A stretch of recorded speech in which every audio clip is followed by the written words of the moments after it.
네, 12.3 비상겸 1년을 맞은 오늘 저녁 시민들이 국회 인근에 모였습니다. 이재명 대통령도 시민들이 참여하는 대행진 행사에 참여하는데요. 네, 오전에는 특별 성명을 발표했는데요. 자세한 내용 장윤미 민주당 대변인, 강전혜 전 국민의힘 대변인 두 분과 함께 이야기 나눠보도록 하겠습니다. 두 분 어서 오십시오. 네, 안녕하세요. 예. 자, 먼저 조금 전에 들어온 소식을 저희가 좀 짧게 짚어보고 본격적으로 이야기를 나눠보도록 하겠습니다. 특검이 김건희 씨에게 징역 15년에 벌금 20억 원을 구형했습니다. 김건희 씨는 최후 진술에서 정말 억울한 점이 많지만 잘못한 점이 많은 것 같다. 국민들께 큰 신뢰를 끼쳐 죄송하다 이렇게 이야기를 했습니다. 특검의 구형 또 김건희 씨의 최후 진술 어떻게 좀 보셨어요? 저는 비교적 적절한 구형이 나왔다라고 생각하고요. 네. 지금 혐의만도 세 가지가 합쳐진 겁니다. 도이치모터스 주가 조작, 그리고 명태균 씨와 관련한 여론조사, 예. 그리고 이 여러 가지 혐의를 더하고 통일교로부터 알선수재 혐의를 받은 것도 있습니다.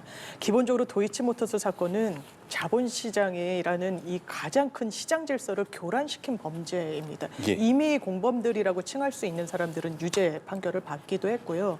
굉장히 비난 가능성이 높습니다. 검찰에 따르더라도 한 8억 원 정도의 부당이득을 챙겨왔다는 거고요.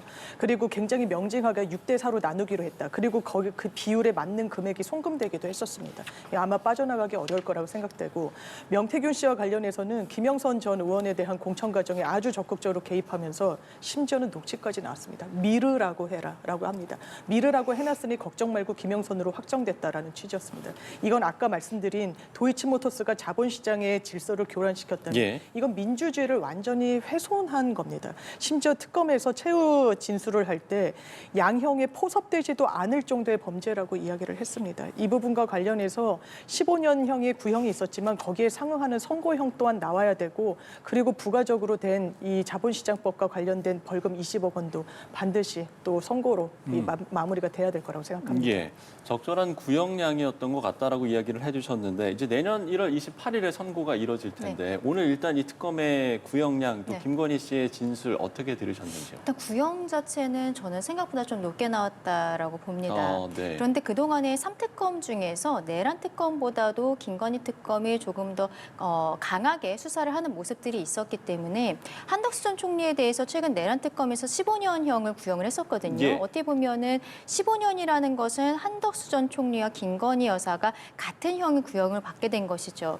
한덕수 총리 같은 경우에는 개인적으로 한 20년에서 25년 정도 구형이 있을 것이라 예상했는데 생각보다 낮았고, 김건희 여사 같은 경우는 저는 한 7, 8년 정도 구형 자체는 있지 않을까 생각했는데 조금 더 높게 나온 부분들이 있습니다. 이게 특검이라는 것은 정치적인 색깔을 띌 수밖에 없거든요. 뭐 정치권에서 추천한 사람들이 들어왔기 때문에 그런 것이고, 구형이라는 것은 선언적인 의미가 있는 것이기 때문에 실제 판결과는 약간 좀 괴리가 있더라도 수사 과정에서, 그리고 특검은 또 국민들께서 원하시는, 정부에서 여당에서 원하는 부분을 좀 맞춰주는 부분들도 있다고 생각을 합니다. 그런데 김건희 여사와 관련해서는 이번에 세 가지 혐의 중에서 통일교로부터 전성배 씨를 통해서 여러 가지 물품들을 받았던 것들이 최근에 굉장히 크게 보도가 되고 또 그것이 국민들께 많은 실망감을 드렸던 것이 사실이거든요. 도이치모터스 사건 같은 경우에도 비슷한 상황이다라고 이야기했었던 과거의 전주 손모 씨 같은 경우에도 나중에는 유죄 판결을 받기도 했었던 부분이 김건희 여사 입장에서도 다시 수사가 들어가고 그리고 유죄가 나올 가능성이 있겠다라고 판단했던 부분이라고 생각합니다. 근데 이 그 과정에 있어서 명태균 씨 뭐 관련해서는 워낙 보도가 많이 나왔으니까요.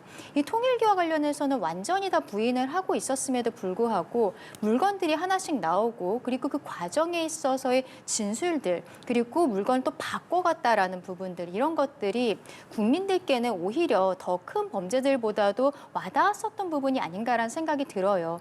샤넬 같은 경우에는 나중에는 본인이 받았다는 것을 결국 인정한 부분들도 있습니다. 예. 이게 어떠한 판결이 나오던지 간에 김건희 여사가 오늘 사과를 하는 것 같이 이야기를 했습니다만 또 억울한 부분이 많지만 잘못한 부분도 많았다, 이렇게 좀 애매한 이야기를 했거든요. 이런 것보다는 지금이라도 국민들께 조금 더 소탈하게 진심을 담아서 사과하는 모습을 보였으면 어땠을까라는 생각도 좀 해봅니다. 예, 알겠습니다. 조금 전 나온 소식을 저희가 짚어봤습니다. 자, 이제 비상겸 1년과 관련한 이야기들을 나눠볼 텐데요. 앞서 저희가 김선웅 기자를 연결해서 국회 현장 분위기를 좀 살펴보려고 했었는데 끊겼는데 지금 다시 연결해서 국회 앞에 모인 시민들의 이야기를 좀 들어보도록 하겠습니다. 김선원 기자가 국회에 나가 있습니다. 지금 현장 분위기 전해주시죠. 네, 현재 국회 앞입니다. 지금 국회 앞에서는 한창 집회가 진행되고 있는데요. 영하 6도의 매서운 추위에도 이곳 국회 앞은 각종 방한독으로 충분장한 정말 많은 시민들이 나와 있습니다. 1년 전 이곳 국회 앞은 시민들이 자발적으로 비상계엄을 막기 위해 이 자리로 나왔는데요. 1년 전 그날처럼 이 자리에 시민들은 다시 모였습니다. 지난해 집회 두고 나갔던 응원본도 다시 한번 등장했는데요. 국회 앞으로 나온 시민들의 목소리 직접 들어보시죠. 1년 전에 시민들이 잘 계엄이라는 상황을 잘 막아낸 거에 대해 기념하는 마음도 있고, 또 아직 완전히 내란 청산이 안 돼서 그런 게 빨리 끝났으면 좋겠다, 해결됐으면 좋겠다 하는 마음도 있고요. 애니 캐릭터 응원봉이에요. 이거 작년에도 집회 나올 때 가지고 나왔던 건데 오늘도 또 가지고 나왔어요. 저녁 7시부터는 비상행동 기록기념위원회에서 주최하는 계엄 저지 1주년 기념 집회, 시민 대행진이 시작됐습니다. 집회 후에는 국민의힘 당사 앞으로 행진도 이어갑니다. 오늘 낮부터 국회 앞에서는 곳곳에서 시민들의 집회가 벌어졌는데요. 같은 공간에 보수단체와 진보단체가 섞이면서 크고 작은 충돌이 벌어지기도 했습니다. 혹시 모를 돌발 사태를 대비해서 오늘 서울 여의도에는 경찰 기동대 83개 부대 약 5,400명의 경력이 배치됐습니다. 대규모 집회로 의사당대로와 여의대로의 차량 통행도 막히면서 일대 교통 또한 매우 혼잡한 상황인데요. 서울경찰청은 교통경찰 270여 명을 배치해 통행을 유지하고 있습니다. 여의도 인근 통과하셔야 하는 시민분들은 우회로를 찾아보셔야겠습니다. 지금까지 국회 앞에서 연합뉴스TV 김선홍입니다. 네, 김선홍 기자 통해서 현장 분위기 저희가 살펴봤는데요. 지금 국회 앞에서는 시민 대행진이 열리고 있습니다.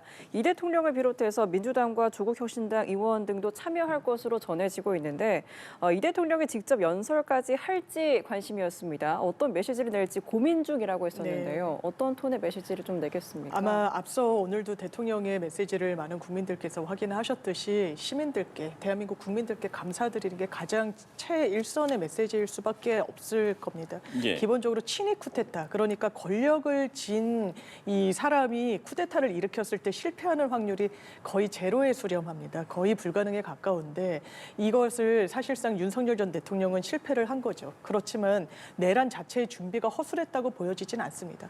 북을 도발하고자 했었고, 왜냐하면 전시사변에 준하는 상황이어야만 이 계엄의 전제 조건이 충족되는 것이거든요. 예. 그러면서 또 계속해서 빌드업을 쌓는 과정들이 있었습니다. 이런 치밀한 과정을 끊어낸 것은, 그리고 궁극적으로 실패해서 민주주의를 회복시킨 것은 정말 우리 대한민국 국민들이시고 또 우리 미래 세대였다는 걸 지난 바로 1년 전에 확인했었습니다. 이 부분에 대해서는 이 이재명 대통령도 계속해서 감사함을 뜻하고 노벨 평화상도 우리나라 대한민국 국민들이 받을 수도 있다라는 메시지도 그 연장선상에서 나온 것으로 보이고, 또 이건 기본적으로 대한민국의 역사의 한 페이지를 정확하게 점검하고 넘어갈 수밖에 없는 겁니다. 공직 기강의 문제이기도 하고, 이것을 그냥 내란과 불법 개항에 동조를 했거나 이런 부분과 직간접적으로 연결이 돼 있는데도 그냥 얼렁뚱땅 넘어가는 건 대한민국의 정의일 수가 없습니다. 이런 부분에 대해서도 어떻게 보면 단호한 메시지가 저 개인적으로는 또 추가로 나와야 된다고 생각합니다. 예. 지금 저희가 시청자 여러분께 국회 앞 상황, 여의도 앞의 모습을 보여드리고 있습니다. 1년 전 오늘 비상계엄이 선포된 직후 시민들의 민주주의를 지키기 위해서 자발적으로 국회를 나왔고, 1년이 지난 오늘 역시 국회 앞에 모인 시민들의 모습 시청자 여러분께 보여드리고 있습니다. 네, 저희가 다시 대담을 이어가 보면요. 오늘 이제 민주당 의원을 비롯해서 조국혁신당 의원들도 함께할 것으로 전해지고 있습니다. 좀 어떤 톤의 메시지를 낼지 어떻게 보십니까? 일단은 오늘은 또 우연히도 새벽에 추경호 당시 원내대표에 대해서는 영장이 기각이 된 바가 있거든요.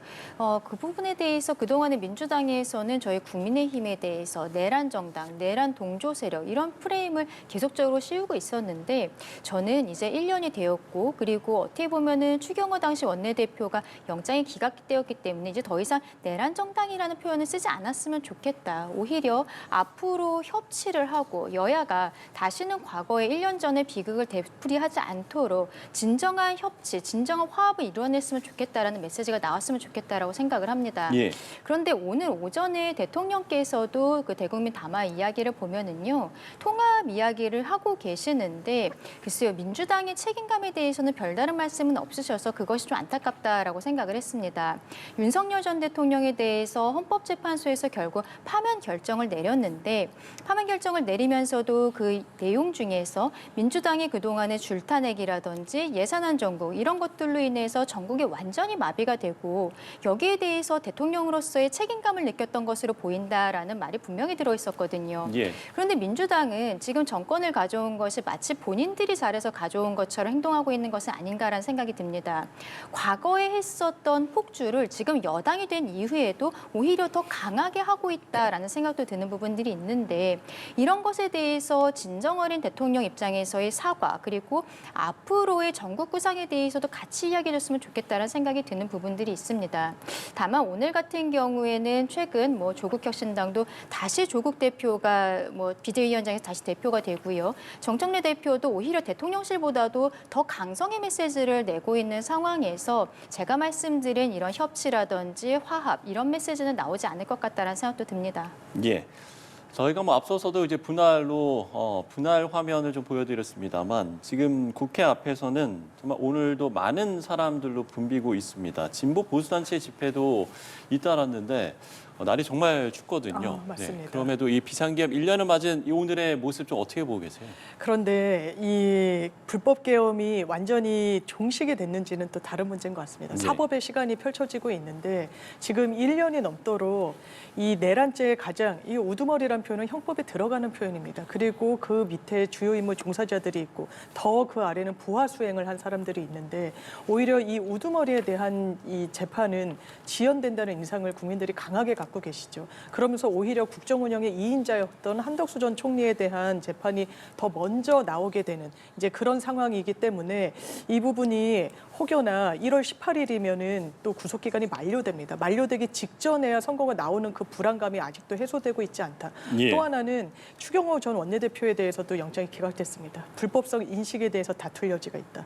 박성재 전 장관에 대해서도 2번 연속 이 불법 계엄인지 여부에 대해서는 본인이 몰랐을 수도 있다라는 항변이 법원에서 계속 받아들여지고 있는 겁니다. 총뿌리를 국민들한테 겨누는 내란이 있었을 때, 그 불법 계엄이 자행됐을 때 대한민국 시민들은 모두 이 불법성을 인지했습니다. 어떻게 법무부 장관이 원내대표라는 이 국민의힘이라는 당시 여당 대표가 이게 불법이지 아닌지 몰랐다는 항변이 가철될 수 있습니까? 그 국회의장이 본회의장으로 모두 집결하라고 한 지 2분 만에 훨씬 떨어져 있는 걸어서 10분 이상이 걸리는 당사로 이동을 시켰습니다. 이게 예. 표결 방해라는 고의성이 없다면 사실 납득할 수 없는 그런 선택인 겁니다. 이 부분이 법원에 의해서 제동이 걸렸을 때 사법부가 신뢰받는 선택 그리고 신뢰받는 결론을 내렸다고 국민들이 판단하고 계시지 않을 거라고 생각합니다. 그 연장선상에서 내란 종식이란 게 지금도 진행이 되고 있다. 그 길이 아직까지도 지난하구나라는 인상을 사법부를 포함해서 이런 기관들이 드리고 있다는 점은 참 안타깝게 생각합니다. 예. 내란 종식이 아직 안 된 것 같다, 이어지고 있다 이렇게 이야기를 해주셨는데 비상계엄 1년을 맞았습니다. 소회를 좀 들어보고 싶어요. 내란 종식이 안 되었다라고 지금 장 대변인님께서 말씀을 하신 것은 네. 지금 이 내란 프레임을 내년 지방선거까지 끌고 가고 싶은 민주당의 생각이 아닌가라고 보입니다. 예. 윤석열 전 대통령이라든지 그리고 중요 임무 종사자들 같은 경우에는 모두 구속 기소가 돼서 이제 재판과 선고를 앞두고 있는 상황이거든요. 그런데 지금 민주당에서는 결국에는 오늘 추경호 원내대표, 당시 원내대표의 영장이 기각이 되고 그동안에 몇 차례 영장이 기각됐던 부분들 이런 것들을 들면서 내란 전담 재판부 이야기를 다시금 꺼내고 있는 상황입니다. 글쎄요, 이런 것들이 결국에는 입법, 사법, 행정에 있어서 하나 남은 사법부가 입법부, 그러니까 민주당 그리고 행정부 이재명 대통령을 중심으로 하고 있죠. 견제와 균형을 맞춰줘야 되는 사법부를 완전히 무력화하려는 시도가 아닌가라는 생각이 들 수밖에 없는 것입니다. 본인들의 입맛에 맞지 않는 판결을 하는 사람들은 바꿔야 한다라는 것에 대해서 당위성을 부여하는 이런 이야기들이 아닌가 생각이 되고 예. 굉장히 위헌 논란이 있다라고 말씀을 드리고 싶은데요. 그럼에도 불구하고 불구하고 오늘 오전에 이재명 대통령조차도 새로운 특검을 또 하는 것, 그리고 내란 전담 재판부에 대해서도 마치 이제 민주당에게 넘기는 것처럼 그 다음에는 뭐 국민들께서 결정하실 것이다라고 이야기했습니다만 긍정적인 메시지를 낸 것은 매우 우려스럽다라고 말씀을 드리고 싶어요. 결국에는 앞서도 말씀드렸습니다만 민주당에서는 정권을 가져갔습니다. 그런데 지금 결국 5년 내내 특검이라는 것을 통해서 야당을 말살하려는 것이 아닌가. 과거의 문재인 정부 때 적폐청산과 다를 것이 전혀 없다라고 생각을 합니다. 대통령 분명히 다시 뭐 정치 보복하지 않겠다라고 말씀을 하셨고 예. 취임하신 날 야당 대표들과도 오찬을 하시면서 여러 가지 이야기들을 하셨거든요. 그때는 지금까지 너무 냉랭했었던 여야가 이제 정말 이재명 대통령이 들어오면서 새로운 시대가 열리는가. 많은 분들께서 특히 보수 쪽에서도 기대를 했던 것이 사실입니다. 그런데 지금은 그 기대를 완전히 저버리고 있는 모습들이 아닌가 생각을 하고요. 다시 말씀드리지만 오늘 같은 경우에는 특별한 의미가 있는 날이고 이것을 민주당과 조국혁신당 이재명 대표 측에서만 할 것이 아니라 우리가 진보 보수 모든 국민들이 여기에 대해서 의미를 부여하고 다시 하나 되는 길로 나가는 것이 대통령께서 보여주셔야 되는 방향성이 아닌가라고 생각합니다. 네, 알겠습니다. 자, 앞서 이 대통령은 오늘 오전 특별 성명을 가지기도 했는데요. 이 자리에서 민주주의 위기를 평화적 방식으로 극복한 대한 국민들이야말로 노벨 평화상을 수상할 충분한 자격이 있다라고 강조했습니다. 또 12월 3일을 국민주권의 날로 지정하겠다라고도 했는데 이러한 메시지 좀 어떻게 들으셨습니까? 예, 너무나 당연한 평가라고 생각합니다. 계속해서 거듭 말씀드리지만 시민들이 막아서지 않았으면 이 계엄은 종식될 수 없었을 겁니다. 사실 치밀하게 준비했던 계엄이었고 이 부분과 관련해서 시민들이 적극적으로 나서 주시고 국회로 달려와 주시고 또 군인들도 계엄군이라고 하지만 뭐 가족과 한 병의 또 이 통화가 언론상에서 되게 회자가 되기도 했지 않겠습니까? 절대로 민간인에게는 총뿌리를 대면 안 된다는 아버지의 당부가 있었고 이게 국민들이 일궈낸 부분입니다. 아무리 이런 권력이 굉장히 무도하게 그 방향을 잡고 나간다고 하더라도 대한민국의 민주주의의 성숙성이 이런 계엄을, 이런 내란을 더 이상은 역사적으로 허용하지 않는다는 걸 확인하는 또 과정이기도 했습니다. 그렇다면 그 공은 온전히 대한민국의 국민들께 갈 수밖에 없는 부분이 있는 거고 오늘도 제가 여러 시민들이 그 당시에 왜 그 현장으로 나갈 수밖에 없는지를 육성으로 증언하시는 부분을 들을 기회가 있었습니다. 예. 굉장히 이제 어떻게 보면 가정주부신 여성분도 네. 내가 나간다고 했을 때 자녀분이 울면서 나가지 말라고 했다는 거예요. 위험하니까. 근데 남편분이 안 되겠다. 우리 같이 나가자. 그러면서 이 유턴을 하는 장갑차를 막아섰던 그 경험을 말씀하시더라고요. 그게 다들 시민들 개개인한테 각인이 되고 역사적으로 새겨졌던 그런 부분이 있었습니다. 그러면 노벨 평화상이 아니라 그 더한 상이라도 대한민국 국민들께 드리는 것은 정말 부족함이 없다. 정말 대한민국 국민들은 그런 상을 탈 자격이 있으신 분들이다라는 게 다시금 이제 강조되어야 한다는 점에서 이재명 대통령도 이 부분을 언급한 것으로 보입니다. 네, 국민들이 일궈낸 오늘의 날로서 국민을 주인으로 내세우는 이런 메시지가 많이 나왔던 것 같아요. 그렇죠. 메시지 자체는 저는 굉장히 좋고 그리고 국민주권의 날이라고 꼭 정부에서 지정하지 않더라도 우리 국민들 스스로도 앞으로 이 날을 어떤 민주주의의 꽃으로서 계속 기리게 되지 않을까라고 생각을 합니다. 네. 이것을 정부 측에서도 서로가 화합할 수 있는 자리로서 만들었으면 좋겠다라고 생각을 하는 부분들이 분명히 있고요. 그 과정에 있어서는 일단은 윤석열 전 대통령을 비롯해서 그 지금 사법부의 판단을 받고 있는 사람들의 판결이 끝나는 부분들이 분명히 필요하다고 생각을 합니다. 대통령께서는 아직 사법부의 판단이 끝나지 않았는데 오늘 사적 야욕을 위해서 헌정 질서를 파괴하고 전쟁까지 획책한 무도함은 반드시 심판받아야 한다라고 말씀하셨거든요. 취지는 알겠습니다만 지금 단계에서 쓸 수 있는 표현은 아닌 것 같다. 마치 이것은 대통령이라기보다는 다시 당시 야당 대표였던 시절에 이재명 당대표를 보는 것 같다라고 말씀을 드리고 싶습니다. 계속적으로 말씀드리지만 대통령이라는 자리는 결국에는 국민을 통합시켜야 되는 것입니다. 네. 그런 의미에 있어서는 대통령의 오늘의 발언들은 조금 부족함이 있지 않나. 다만 앞으로도 12월 3일을 계속 함께함으로써 좌우 없이 모두가 함께할 수 있고 이 날을 기리게 되었으면 좋겠다라고 생각합니다. 예. 자, 이재명 대통령의 특별 특별 성명 메시지 두 분의 평가를 들어봤습니다. 그런가 하면 오늘 이제 외신 기자회견도 열렸는데 국내 언론 없이 외신만을 대상으로 했거든요. 네. 이건 어떤 좀 이유가 있었다라고 보시는지? 저는 기본적으로 대한민국의 어떤 역량과 이 네. 어떤 극복을 외신 기자들께 정확히 알려드릴 또 그런 책무가 이번 정부에 있지 않나라는 생각도 들고요. 저희가 팩트시트가 한미 양국에서 동시에 발표가 될 때 미 백악관에서 이재명 정부를 이렇게 평가했습니다. 대한민국의 민주주의 역량과 그 회복성을 보여준 이재명 대통령의 이 그 대선에서의 승리라는 취지로 설명을 한 부분이 있었어요. 이 부분이 이 외부에서 그러니까 대한민국 바깥에서 지금의 대한민국을 바라보고 있는 겁니다. 왜냐하면 여러분들이 이 계엄이란 게 12월 3일 바로 1년 전에 선포가 됐을 때 대한민국의 대외 신인도는 급강하했습니다.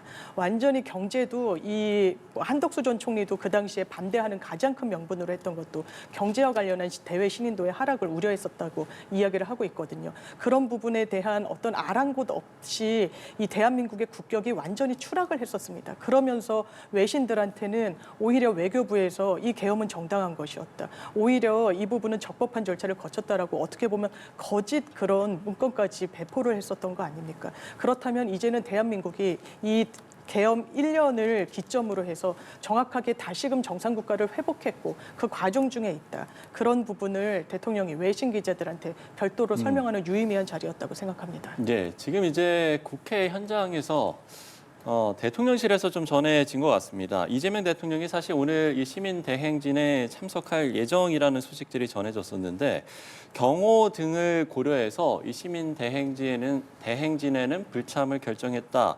네, 이렇게 이제 대통령실에서 전해 온 것 같습니다. 오늘 이제 시민 대행지에는 이재명 대통령이 불참한다라고 생각을 좀 하시면 될 것 같고요. 저희가 이제 오늘 그 외신 기자회견에 대한 이야기를 했었는데 지금 이제 이야기를 해주신 게 그러니까 이제 이른바 이제 K 민주주의라고 하죠. 네. 이 대한민국의 이 민주주의 회복력을 강조하는 그런 자리였다라고 이제 평가를 해주셨는데 오늘 이제 외신만을 대상으로 한 기자회견 어떻게 좀 보셨나요? 저는 새로운 형태의 입틀막이 아닌가라고 생각을 합니다. 지금 국내 현안들이 굉장히 많잖아요. 정치적으로도 어려운 부분들이 있고 경제, 외교 뭐 많이 어렵습니다. 그런데 국내 기자들이 왔을 경우에는 이 12.3 계엄이 1년이 되었다. 여기에 대한 포커스들을 넘어서서 네. 다른 이슈들에 대한 질문들이 많이 나올 것으로 예상이 되고 그랬을 때는 이 부분에 대해서 집중하지 못하고 그리고 또 언론사들이 각 입맛에 맞게 다른 형태의 이야기들을 할 수 있기 때문에 말하자면은 이 이슈에 대해서 집중을 하기 위해서 외신 기자들만 부른 것이 아닌가라고 생각을 합니다. 그동안에는 국내 기자들과 외신 기자들이 다 같이 간담회를 하는 형태였었거든요. 뭐 지금 뭐 이재명 대통령이 하는 이야기는 과거에 아마 비상계엄 당시에 그때 대통령실에서 외신에 뭔가를 알려라라는 형태의 이야기들을 했었기 때문에 그것에 반대되는 모습을 보여주고 싶은 것이 아닌가라는 생각도 들지만 국내 기자들이 있는 상황에서 외신 기자들을 중심으로 해서 질문을 받는다거나 이런 형태도 충분히 고려할 수 있지 않나 싶습니다. 어떻게 보면 이재명 대통령이 결국에는 비상계엄 이후에 갑작스럽게 대통령이 되었고 그리고 지금 좀 국정이 여러 가지로 어려운 상황들이 맞닥뜨리고 있는 상황 그리고 특히 민주당과 대통령실의 갈등이 계속적으로 노출이 되고 있는 상황에서 다른 이야기들이 나오지 않도록 그래서 국내 기자들은 부르지 않은 것 같다라고 생각합니다. 네. 자, 이런 가운데 윤석열 전 대통령이 비상계엄 1년을 앞두고 일본 언론 인터뷰를 했습니다. 여기서 계엄은 자유민주주의의 헌정질서 붕괴와 국가 위기 상황에서 내린 국가 비상사태 선언이라며 계엄에 대한 정당성을 다시 주장을 했는데 이 메시지는 좀 어떤 계산이 깔린 거라고 보십니까? 정말 모렴치라고 생각이 들고요. 국내 언론에서는 아마 지명과 시간을 윤석열 전 대통령한테 배당할 수 없을 겁니다. 그 목소리를 실어줄 수 없을 겁니다. 일본 언론과 1년 됐을 때 본인의 자기 반성 전혀 없습니다. 국민들께 제대로 된 사과 한 번이라도 올린 적이 있습니까? 전혀 없었죠. 이 예. 부분과 관련해서 오히려 헌정질서 붕괴에 대응하기 위해서 합법적으로 적법하게 계엄을 일으켰다고 이야기를 하고 있습니다. 아니요, 이건 헌정질서 붕괴에 맞섰던 게 아니라 헌정질서 그 자체를 초래했던 겁니다. 이게 민주당의 평가입니까? 아니요, 헌재에서 내린 평가입니다. 그렇기 때문에 중대한 법률과 헌법의 위반으로 대통령직에는 더 이상 앉아 있을 수 없는 사람이라고 법적 단죄가 내려졌습니다. 대한민국 헌법재판소가 그런 결론을 내렸는데 혼자만 지금도 헌정 질서 붕괴에 맞서기 위한 조치였다. 국가 위기 상황을 타개하기 위해서 어쩔 수 없이 내렸던 마치 구국의 결단인 양 이야기하는 게 그게 맞는 겁니까? 외신과의 인터뷰에서 대한민국의 어떤 국민들이 마치 본인을 지금 이 시간에도 지지하는 것처럼 호도하는 게 그게 전직 그래도 대한민국의 대통령이었던 사람이 가질 수 있는 태도인지 반문하지 않을 수 없고 이런 부분에 대해서도 정확하게 끊어내지 못하고 있는 국민의힘에 대해서도 쓴소리를 던지지 않을 수가 없습니다. 네, 어떤 분석을 하고 계시는지 어떤 계산일까요? 뭐 윤석열 전 대통령이 한 이야기는요. 과거에 헌법재판소에서 탄핵 심판 과정 그리고 지금 법원에서 형사 재판을 받는 과정에서 하고 있는 이야기와 같은 이야기를 인터뷰를 한 것입니다. 저는 조금 아쉽다라고 말씀드리고 싶은 것이 예. 비상계엄 이후에 윤석열 전 대통령이 했던 이야기가 법적 정치적 책임 회피하지 않겠다라고 분명히 국민들 앞에 선언을 했었거든요. 그런데 그 이후에 수사 상황이라든지 재판 상황에 있어서 그리고 지금까지 국민들에게 법적 정치적 책임을 다 했는가 거기에 대해서 좀 묻고 싶다라는 생각이 듭니다. 이것도 지금 어떻게 보면 국내 인터뷰도 아니고 외신 인터뷰 형태로 이런 이야기들이 나가고 있는 거잖아요. 좀 부적절하다라고 개인적으로는 생각을 하고 있습니다. 윤석열 전 대통령도 이제 재판이 막바지에 다가가고 있는 것으로 알고 있는데 이러한 상황에 대해서 본인을 여전히 지지하고 있는 분들을 넘어서서 그 이전에 본인이 대통령으로서 모든 국민들의 대통령 아니었습니까? 아까 이재명 대통령에 대해서도 제가 진보 쪽뿐만이 아니라 보수 쪽의 대통령도 되어야 된다라고 말씀을 드렸는데 전체 국민들에 대한 입장을 조금 더 정돈해서 말씀을 해주셨으면 좋겠다라는 생각도 합니다. 예. 자, 그런가 하면 오늘 이재명 대통령이 특별 성명 이후에 오부 요인과 오찬을 하기도 했습니다. 이 자리에서 이제 나온 이야기들을 보면 우원식 의장과 김민석 총리는 내란 재판이 더디게 진행되고 있다는 이 점을 비판을 했었고 조희대 대법원장은 사법부에 대한 우려를 잘 알고 있다라고 하면서도 사법제도 개편은 충분한 공론화를 거쳐야 한다 이렇게 이야기를 했거든요. 이 오부 요인과의 오찬 모임 어떻게 좀 보셨어요? 그러니까 사법개혁의 대상이 사법부인데 사법부에서 그 부분에 대해서 좀 더 이 뭐 충분한 공론화라고 이야기를 하는 부분에 대해서는 약간 이해가 되지 않는 부분도 있습니다. 예. 말씀드리지만 이 내란이란 건 구조를 갖고 있는 범죄입니다. 때문에 그 큰 틀을 봐야 돼요. 수괴가 있고 내란 주요 임무 종사가 있고 부하 수행하는 그런데 법원이 대단히 지연말단적으로 보고 있습니다. 이 역사적인 엄중성을 정확히 새기고 판단하고 있는지 좀 물음표가 사라지고 있지 않습니다. 그리고 사법부의 불신을 초래한 가장 큰 계기가 된 건 사실 조희대 대법원장 본인이라는 점은 사법부 구성원들도 부인할 수 없을 겁니다. 아주 이례적인 그 파기환송, 아주 이례적으로 빨리 조속히 판결을 내리고도 기록을 봤다. 그 당시에 두 분이나 이 해외 출장 일정이 있었는데 어떻게 그런 시간 안에 충분히 수기할 수 있었다고 할 수 있습니까? 정치적 의도가 없었다면 사실 납득이 안 되는 그런 선택을 했던 부분이 분명히 있습니다. 그런데 충분한 공론화라는 건 사실상 사법 개혁과 관련한 국민적인 열망을 좀 저지하려는 그런 의도로도 읽힐 수 있기 때문에 적절하진 예. 않았다고 생각하고 또 이 부분과 관련해서 재판이 지연되는 데 대한 국민적인 우려가 워낙 크기 때문에 이 우원식 국회의장 등이 그 부분에 대한 우려를 국민 대신해서 전달해 주신 거라고 생각이 듭니다. 예. 오늘 예. 저는 이 자리에서 나온 이야기가 아무도 내란전담재판부라는 단어를 꺼내진 않았습니다만 결국에는 내란전담재판부 이야기가 아닌가 싶습니다. 재판이 지연이 되고 있다라는 우려가 민주당에서 내란전담재판부를 만들어야 된다는 이유에서 굉장히 중요한 부분으로 들고 있는 것이거든요. 그런데 지금 여기에 대해서 공론화가 필요하다라고 조희대 대법원장이 이야기한 것은 이런 전담재판부를 만든다는 것이 우리 대한민국 헌법체계 안에서는 위헌이 아닌가라는 논란이 계속 있기 때문입니다. 그리고 여기에 대해서는 민주당 측에서도 정무적으로 조금 생각을 해봐야 된다고 보는 것이요. 나중에 이재명 대통령이 임기가 끝났을 때 그때 그럼 이재명 전담재판부를 만들어야 되는 것이 아니냐라는 이야기가 나왔을 때 똑같은 상황이 있을 수 있는 거예요. 그동안에 왜 이렇게 재판이 길어지냐? 그리고 여러 가지 너무 재판이 있으니까 한 개의 재판부에서 함께 처리하는 것이 더 효율적이지 않겠느냐라고 이야기할 수 있는 것이죠. 최근에 뭐 오늘 추경호 전 원내대표라든지 한덕수 총리, 뭐 박성진 법무부 장관 이런 사람들에 대해서 영장이 기각될 때마다 이 전담재판부 이야기들이 늘 나오는 겁니다. 결과가 마음에 들지 않는 거거든요. 근데 이재명 대통령 같은 경우에는 과거 영장실질심사에서 기각이 됐었어요. 그때 심지어 혐의는 소명이 되지만 당대표이기 때문에 지금 구속 필요성은 없다라고 없다라고 이야기했거든요. 오늘 추경 원내대표 같은 경우 혐의조차 소명이 되지 않는다라고 나왔던 것입니다. 그럼에도 불구하고 국민의힘에서 그때 이재명 전담 재판부 만들자는 이야기 꺼내지도 않았습니다. 이게 위헌 논란이 있으니까 당연히 상상조차 할 수 없었던 것이죠.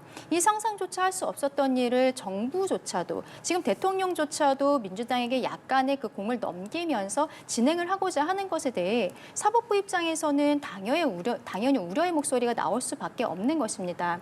이 부분은 어쨌든 법적으로도 그렇고 정무적으로도 그렇고 대통령뿐만 아니라 민주당에게도 정말로 큰 짐이 될 수 있는 것이기 때문에 수기해야 된다라고 말씀드리고 싶습니다. 네, 이 대통령이 이제 추가 특검과 관련해서 국회 판단을 존중한다라면서도 밝혀지지 않은 게 많다라고 했습니다. 사실상 추가 특검, 전담재판부 설치에 좀 우호적인 신호를 보낸 것으로 보이는데 그렇다면 국회 논의에 좀 얼마나 힘이 실리겠습니까? 사실 최상병 특검은 이미 이제 마무리가 되었고 네. 나머지 두 특검도 이제 조만간 끝납니다.